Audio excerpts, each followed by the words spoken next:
नमस्कार, मैं हूं आपके साथ ऋषि शुक्ला। मुद्दे की बात में आप सभी का स्वागत है। और मुद्दे की बात में आज हम बात करेंगे यूपी की कानून व्यवस्था की। आपको बता दें कि चौकी से चंद कदमों की दूरी पर 35 लाख रुपए की चोरी हो जाती है और पुलिस को कानो कान भनक तक नहीं लगती। ऐसे में बड़ा सवाल ये उठता है कि आखिर यूपी की कानून व्यवस्था का क्या हाल है, क्योंकि जिस तरीके से ये 35 लाख रुपए की लूट हुई, आपको बता दें कि एक्सिस बैंक की जो वैन थी उसमें ये लूट की वारदात को अंजाम दिया गया। क्या कुछ ये पूरा मामला है, रिपोर्ट के जरिए आपको समझाते हैं।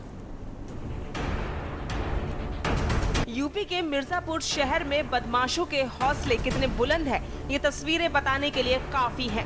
मंगलवार दोपहर दिन दहाड़े हुई लूट की वारदात ने खाकी पर सवाल खड़े कर दिए।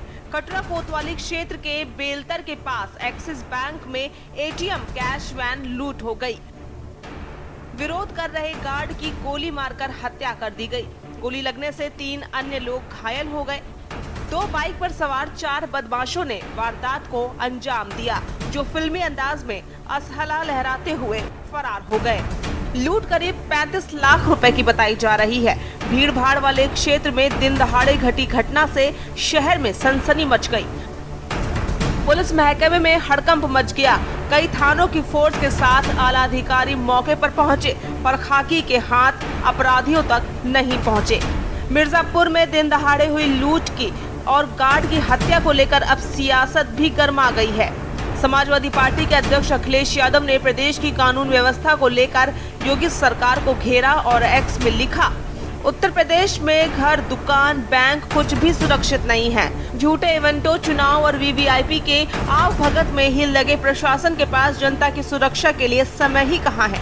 बता दें, मिर्जापुर में एलआईसी के इमारती रोड विंध्याचल शाखा से रुपए लेकर बैंक में जमा करने आ रही कैश वाहन के कर्मचारियों पर बाइक सवार बदमाशों ने मंगलवार की दोपहर डंकीनगंज पुलिस चौकी से चंद कदम की दूरी पर वारदात को अंजाम दिया। दिन दहाड़े बीच बाजार में हुई लूट घटना से वहां अफरा तफरी मच गई। मामले के खुलासे के लिए 8 टीमों का गठन किया गया है।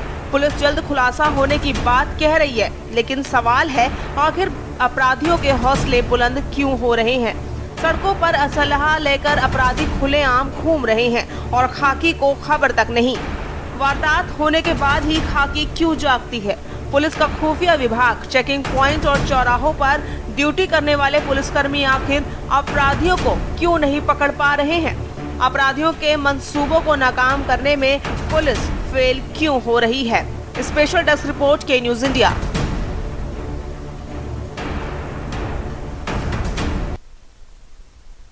जहाँ तो मिर्जापुर में आपको बता दें कि इस वारदात को अंजाम दिया गया। एलआईसी के इमारती रोड विंध्याचल शाखा से रुपए लेकर बैंक में जमा करने आ रही कैश वाहन के कर्मचारियों पर बाइक सवार बदमाशों ने मंगलवार की दोपहर डंकीनगंज पुलिस चौकी से चंद कदम की दूरी पर बेलतर स्थित एक्सिस बैंक के सामने ताबड़तोड़ फायरिंग करते हुए लाखों रुपए लूट लिए। दंदाड़े बीच बाजार में हुई लूटगार्ड ने पुलिस सिस्टम पर सवाल खड़े कर दिए हैं। मिर्जापुर में दंदाड़े हुई लाखों की लूट और गार्ड की हत्या से लोग सहमे हुए हैं। समाजवादी पार्टी के अध्यक्ष अखिलेश यादव ने प्रदेश की कानून व्यवस्था को लेकर योगी सरकार को घेरा। सवाल है कि खाकी का इकबाल सच में कमजोर हो गया है। अपराधियों के एनकाउंटर, बदमाशों के संपत्ति जब्त का डर अपराधियों के मन से निकल चुका है। आज हम इसी पर चर्चा करेंगे। आपको बता दें कि जिस मिर्जापुर में फिल्मी अंदाज में करीब 35 लाख रुपए की लूट की गई है और ये अपने आप में एक बड़ी वारदात है। और कैसे इस वारदात को अंजाम दिया गया, पुलिस महकमा की तरह इसको लेकर जिम्मेदार है। हालांकि आपको बता दें कि अपराधी अभी भी पकड़ से दूर है। हमारे साथ ज्ञान प्रकाश चतुर्वेदी जी, पूर्व आईपीएस, जुड़ चुके हैं। राजेश द्विवेदी जी, बीजेपी नेता, हमारे साथ जुड़ चुके हैं। देवी प्रसाद चौधरी जो जिलाध्यक्ष सपा से हमारे साथ जुड़ चुके हैं। और आशुतोष त्रिपाठी हमारे संवाददाता हमारे साथ जुड़ चुके हैं। आप सभी का बहुत बहुत स्वागत। सबसे पहले आशुतोष, क्या कुछ पूरा मामला, क्या कुछ अपडेट है अभी तक?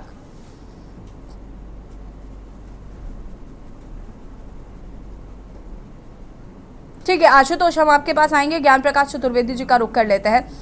ज्ञान प्रकाश जी, सबसे पहले तो बड़ी बात यह है कि चौकी से चंद कदमों की दूरी पर 35 लाख रुपए की लूट हो जाती है। एक बड़ी रकम जो है उसको बदमाश चुरा कर ले जाते हैं। और बड़ी बात यह है कि पुलिस के हाथ अभी भी खाली है और सीसीटीवी फुटेज है, तमाम चीजें हैं, उसके बावजूद भी। मेरी आवाज जा रही है आपको? जी जी। बिल्कुल सही कहा, ये बड़ी लोमहर्षक घटना है और कोतवाली के ठीक बगल में एक्सिस बैंक में मिर्जापुर को उस जगह को देख रहा हूँ, हम्म। बहुत ही नजदीक है। और ये कहा जा सकता है पुलिस की नाक के नीचे लूट, ये बहुत बड़ी बात है। निश्चित रूप से मैं कई बार कह चुका एज एसपी क्राइम, जब यहाँ पर लखनऊ में लूट हुई थी उस समय सन 13 में भी एक लूट हुई थी, उसके बाद 18 में भी लूट हुई थी, उससे पहले भी लूट हुई थी। हमने हर बैंक के लोगों को बुला के कहा था गार्ड को खड़े करने के नॉर्म होते हैं, जब वो कवर करे तो कैसे कवर करना चाहिए उसको, वैन को। ये बिल्कुल लापरवाह, बिल्कुल कच्चे खिलाड़ी होते हैं और ये आराम से लुटेरे इनको लूट लेते हैं। लेकिन बड़ी बात यह है कि ठीक है, ये लापरवाही तो इनके द्वारा की गई, लेकिन अपराधियों की इतनी हिम्मत हो जाना, और उस सरकार में जहां पर बहुत ही ये दावे किए जा रहे हैं कि अपराधियों को हम बख्शेंगे नहीं, ये निश्चित रूप से एक बहुत बड़ा चैलेंज है पुलिस के लिए भी और खासतौर से शासन सत्ता के लिए भी। कोई भी लूट, मैं तो हर सरकार में मैंने काम किया है, ऐसा नहीं कि सपा की सरकार में ऐसे लूट नहीं हुई है या बसपा सरकार में ऐसी लूट नहीं हुई है, हुई है। लेकिन पुलिस के लिए बहुत बड़ा चैलेंज होता है और बहुत कठिन होता है जब वो चेहरा छुपाए रहते हैं, अपनी कोई पहचान नहीं छोड़ रहे होते, तब ये लूट बहुत बड़ी मायने रखती है। इसमें मैंने जो अपने अनुभव से काम किया था हम लोगों ने, ये पहले बहुत आराम से कई दिनों तक 15-15 दिनों तक रुकते हैं, किराए के मकानों पर रुकते हैं, रैकी करते हैं और उसके बाद इस लूट को अंजाम देते हैं। देखते हैं कौन सी जगह ऐसी है जहां पे ये बहुत ही अपने आप को कंफर्टेबल महसूस करेंगे। कोतवाली के बगल का इलाका उन्हें लगता है बहुत कंफर्टेबल जोन है, यहाँ पर तो मेरा कोई कुछ करेगा नहीं, यहाँ बगल में कोतवाली भी है, और वहीं पर लोगों ने लूट की। तो ये लूट लापरवाही का नतीजा है, पुलिस की नाकामयाबी का नतीजा है, या बदमाशों के खौफ का नतीजा है। ये तो बिल्कुल से विवेचना का विषय है, लेकिन लूट हुई है और इस पर पुलिस को बड़ी सख्त और त्वरित कार्रवाई करनी चाहिए। देखिए ज्ञान प्रकाश जी, देखिए एक बात और बता दूं, लखनऊ की लूट में भी जो डालीगंज में हुई थी, उन्होंने बक्सा क्राइस्ट विद्यालय के पीछे फेंक करके सारा पैसा इकट्ठा करके वो भाग गए थे। ठीक यहाँ भी हुआ, झंगार स्टेशन के पास ये बक्सा फेंक करके, बक्सा लेकर नहीं भागेंगे, इनका मूवमेंट कभी भी बक्सा लेके तो हो ही नहीं सकता, पकड़ में आ जाएंगे, पहचान में आ जाएंगे। तो उन्होंने बक्से को वहां फेंका, लोगों ने देखा है, दौड़ाया है, जैसा कि आपके न्यूज चैनलों से आपके मार्फत मुझे पता चला कि उन्हें दौड़ाने की कोशिश भी हुई है और पुलिस से ये कुछ कदम आगे होते हुए निकल गए। ये दूसरा चैलेंज हो गया, एक तो लूट हो गई चैलेंज, दूसरा पुलिस की नाकेबंदी के बावजूद निकल जाना, ये दो चैलेंज हो गए। अब ये कहाँ गए, किस रास्ते पे गए, झारखंड में घुस गए कि बिहार में घुस गए कि छत्तीसगढ़ में घुस गए या मध्य प्रदेश में घुस गए, ये तो विवेचना का विषय है, बहुत कठिन काम हो गया आपको। बिल्कुल। देखिए ज्ञान प्रकाश जी, सवाल ये भी है कि जहां अपराधियों की संपत्ति जब्त की जा रही है, यूपी एनकाउंटर में नंबर 1 है, तमाम चीजें देखने को मिल रही हैं, उसके बाद भी अपराधियों के हौसले बुलंद हैं और अपराधी इतने ज्यादा बेखौफ है कि उन्हें पता है कि हम चौकी से चंद कदम की दूरी पर लूट की वारदात को अंजाम देंगे, पुलिस कुछ नहीं कर पाएगी। इतना हौसला आ कहां से रहा है? इसका मतलब है कहीं ना कहीं नाकामी है सिस्टम की।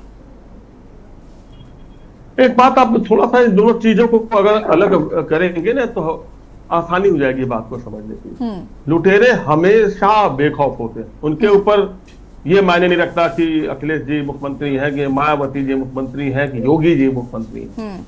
उनकी प्रवृत्ति है लूट करना, सत्ता किसी की भी है, वो अपनी लूट की सत्ता कायम करने के लिए उनके अंदर पुलिस का भय, कोई भी ऐसा डीजी हो जाए जो बिल्कुल एनकाउंटर का मास्टर हो, सारे जनपद को एसटीएफ को दे दिया जाए।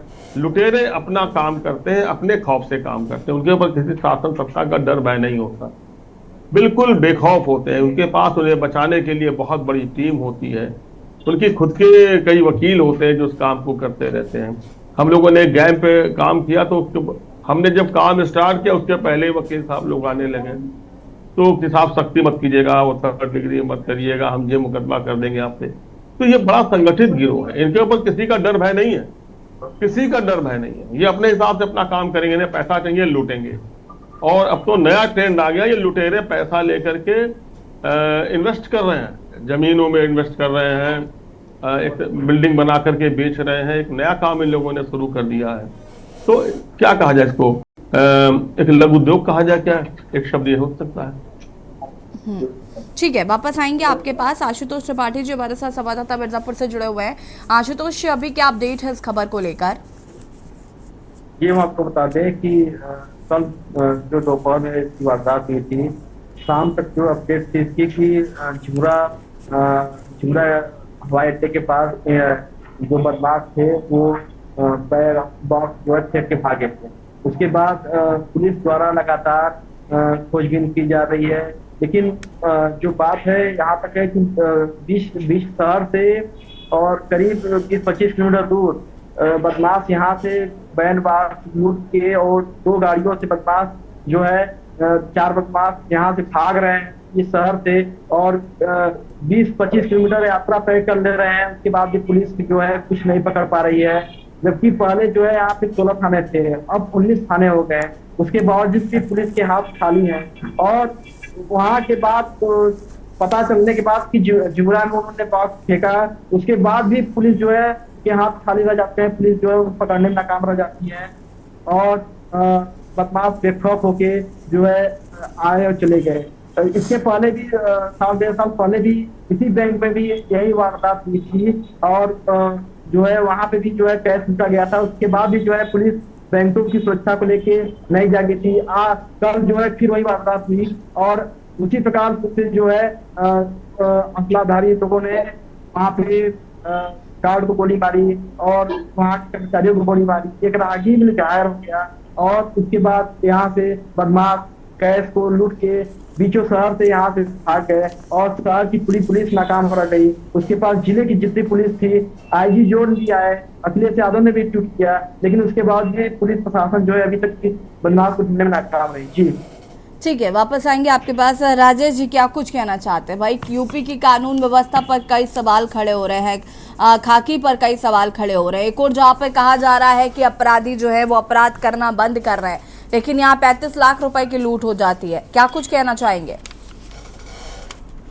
ये इस घटना से हम सबको भी जो है काफी दिक्कत है, लेकिन उत्तर प्रदेश की सरकार में पूज्य योगी जी ने जिस प्रकार से कानून व्यवस्था को दुरुस्त किया है, इसमें छुटपुट घटनाएं को छोड़ करके काफी घटनाएं जो है बंद हो चुकी हैं। जो उत्तर प्रदेश से सरकार में ना कोई हिंसक करना चाहता है, ना कोई चोरी बदमाशी करना चाहता है, ना कोई महिला अपराध करना चाहता है। तो ये पूर्ववर्ती सरकारों में जिस प्रकार समाजवादी पार्टी में देखा जाए, जब माननीय अखिलेश यादव जी थे तो उनके सरकार में कितनी बड़ी हिंसक होती थी, लूट डकैती होती थी, हिंसक घटनाएं होती थी।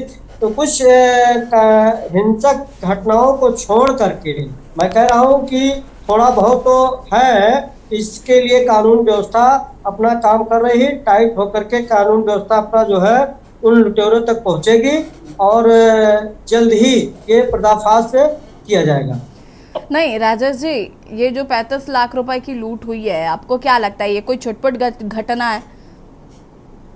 35 लाख रुपए की रकम चोरी, ये बड़ी घटना है और कानून व्यवस्था को एक ठेंगा दिखा करके लूट करने वाले इस टाइप की घटना करते हैं तो निश्चित है उनके खिलाफ कड़ी से कड़ी कार्रवाई होगी और पुलिस प्रशासन इस पे लगा हुआ है, पूरा जोन जनरल पूरे लगे हुए हैं और तत्काल प्रभाव से ये योगी जी की सरकार है। इस योगी जी की सरकार में कोई बदला नहीं जाएगा तो कानून व्यवस्था को अपने हाथ में लेगा।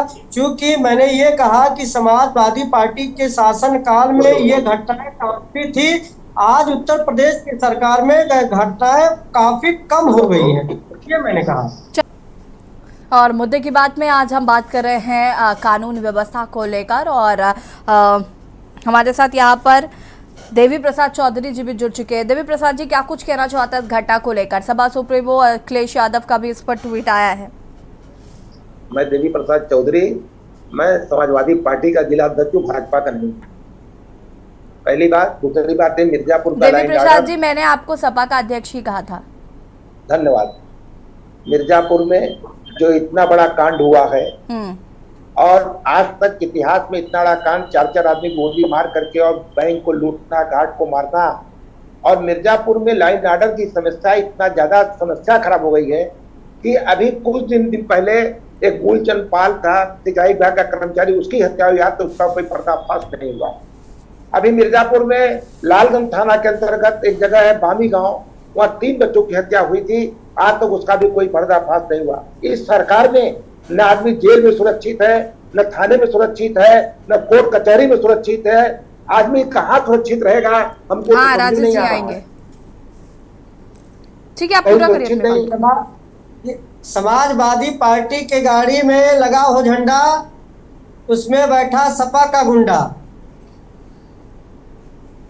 आप लोग कह सकते हैं, नहीं, हम नहीं कह सकते, ये समाज कह रहा आप था। लोग, अब आपको सुनने में कुछ दिक्कत, मैं गलत नहीं बोल रहा हूँ, पता करिए इसीलिए तो- मूलचंद पाल की हाँ। हत्या हुई, आज नहीं, तक उसका पर्दाफाश आप नहीं हो अपने सका। शासन और आज काल तक में देख लीजिए कि जब लहलपुर में पानीगांव में 3 बच्चों की हत्या हुई, उसका पर्दाफाश नहीं हो सका। पूरे उत्तर प्रदेश में जिस प्रकार लूट होने का काम होता था, चोरी होती थी, यदि घटनाओं को गिना दिया राजेश जी जाए, देखिए, आज तो की आपको- घटना पर फोकस करिए। अब पहले क्या होता था आज की बात करिए। उस पर चर्चा नहीं करना है। ज्ञान नहीं, प्रकाश जी मैं- कुछ कहना चाहते हैं। मैंने ज्ञान कहा प्रकाश जी कि उत्तर रुकिए जरा। प्रदेश देवी की प्रसाद सरकार राजेश द्विवेदी जी उन रुकिए। Yogi ji Rajesh ji have some patience.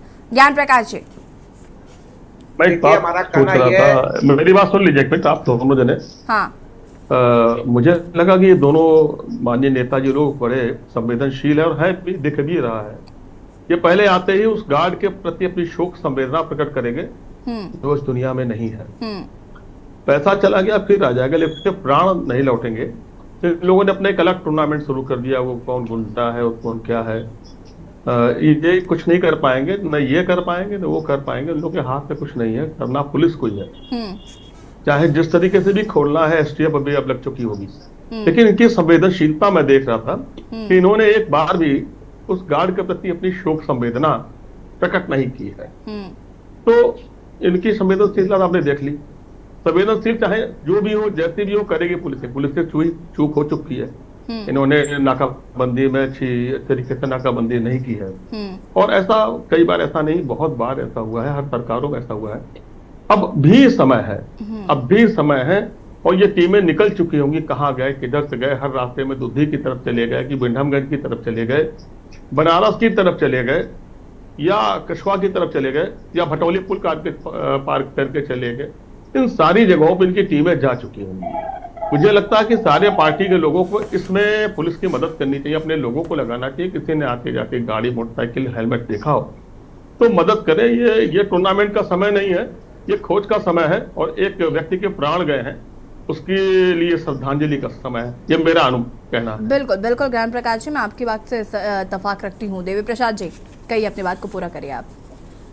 हम लोग कल रात में पोस्टमार्टम के पास अस्पताल गए, उसके बाद हमारा प्रतिनिधिमंडल जा रहा, उसके घर उनके बच्चों से मिलने, उनके बच्चों से, बीवी से मिलने के लिए हम लोग संवेदनशील हैं। लेकिन अगर हमारी बात सुनी नहीं जा रही, खाली झंडा और गुंडा की बात करेंगे, तो ऐसे तो लाइन ऑर्डर नहीं मेंटेन होगा। जिस तरह से अत्याचार हो रहा है देश प्रदेश में, इसका तो कोई सुनने को तैयार नहीं है। आप बता दें, कोई आदमी जब जेल के अंदर मारा जा रहा है, कचहरी के अंदर मारे जा रहे हैं, पुलिस दीक्षा मारे जा रहे हैं, उसकी बात तो कोई कर ही नहीं रहा है। अगर हम कर रहे हैं तो हम छपा के हैं, झंडा लगाए, गुंडा है, इस तरह की बात तो करना नहीं चाहिए। हम लोग सारी रात अस्पताल में और पोस्टमार्टम हाउस पर रहे, उसके बाद उसके घर हम लोग जा रहे हैं। ऐसी बात करना कि संवेदनशील बिल्कुल है। पहले आदमी इंसान है, तो उसके बाद पार्टी है, देश है, कुछ है। पहले इंसान तो है आदमी। हम लोग उसके प्रति संवेदना व्यक्त करते हैं और जा रहे हैं उसके घर व्यक्त करने के लिए।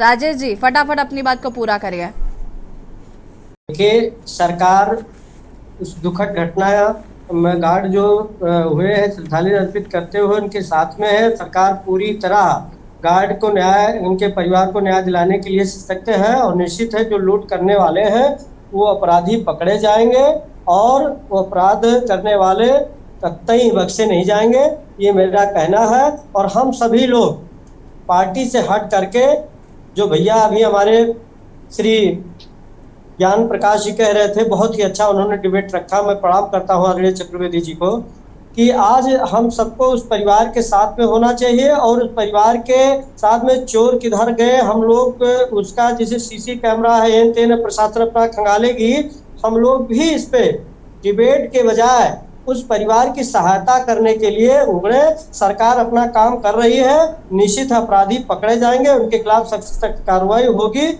जो होना है, ये मैं कहना चाहता हूँ। ठीक है, आप सभी का बहुत बहुत शुक्रिया चर्चा में शामिल एक मिनट मेरी बात सुनिए। हमारा ये कहना है कि जो आदमी की हत्या हुई है उसको कुछ मुआवजा दिया जाए, उसके बाल बच्चों के भरण पोषण के लिए, और जो अस्पताल में भर्ती है उनकी दवा दारू कराया जाए, उनको भी आर्थिक कुछ सहायता किया जाए। ठीक है, बहुत बहुत शुक्रिया आपका चर्चा में धन्यवाद। शामिल होने के लिए। और मुद्दे की बात में आज हम बात कर रहे थे कानून व्यवस्था पर, जिस तरीके से मिर्जापुर के घटना ने सवाल उठाए हैं। और इसी बीच आपको बड़ी खबर बता देते हैं। बड़ी खबर आपको हम बता रहे हैं, आजम खां के रिश्तेदार के घर इनकम टैक्स का छापा। बड़ी खबर आपको बता रहे हैं, मेरठ में आयकर विभाग की छापेमारी जारी। आजम खां के रिश्तेदार के घर आईटी की छापेमारी। दिन निकलते ही छापेमारी से मचा हड़कंप। भवानी नगर में रिटायर्ड अधिकारी के घर पर हुई छापेमारी। दिन निकलते ही छापेमारी से मचा हड़कंप।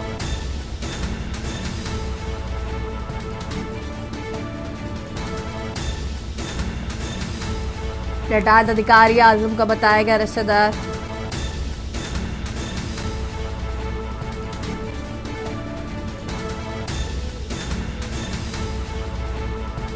मेरठ में भी आयकर विभाग की छापेमारी।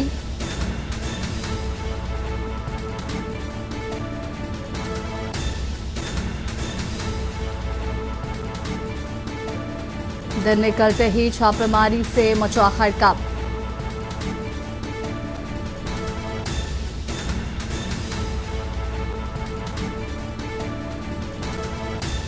दिन निकलते ही छापेमारी से मचा हड़कंप।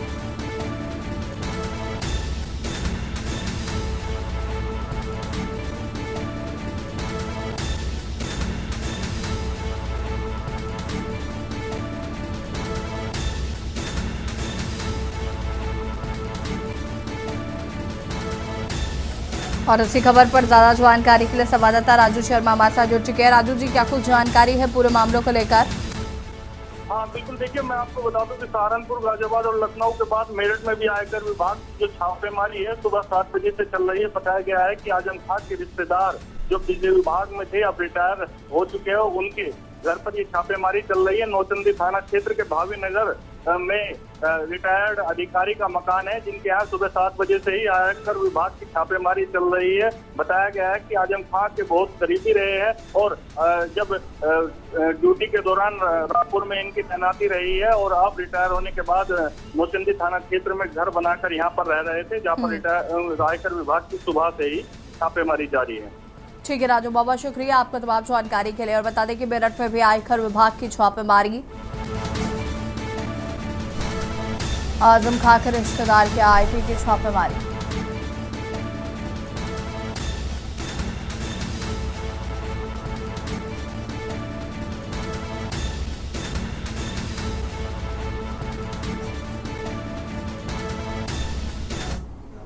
और सीधे आपको ले चलते हैं देहरादून, जहां पर आयुष्मान भव कार्यक्रम का शुभारंभ किया। मुख्यमंत्री पुष्कर सिंह धामी ने वर्चुअली जुड़े हुए हैं।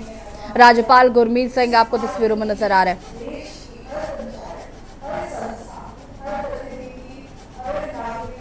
डॉक्टर धन सिंह रावत,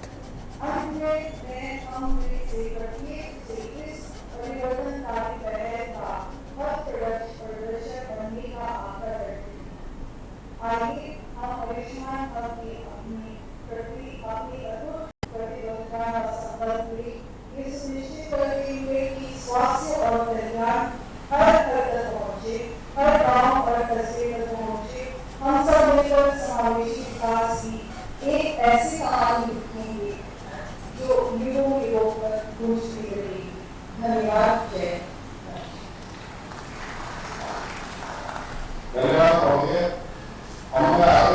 बाकी राष्ट्रपति महोदय से कि मैं रिमोट पर अपना लगाकर आयुष्मान भव अभियान का शुभारंभ करें। राष्ट्रपति द्रौपदी मुर्मू भी इस कार्यक्रम में हैं और उन्होंने आयुष्मान भव कार्यक्रम का शुभारंभ किया।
और यहाँ पर हम आपको आयुष्मान भवा कार्यक्रम की तस्वीरें दिखा रहे थे, जहाँ पर मुख्यमंत्री पुष्कर सिंह धामी, धन सिंह रावत मौजूद रहे। साथ ही साथ आपको बता दें कि राष्ट्रपति द्रौपदी मुर्मू ने इस कार्यक्रम का शुभारंभ किया है। मुद्दे के बाद में फिलहाल इतना ही। देखते रहिए के न्यूज़ इंडिया। नमस्कार।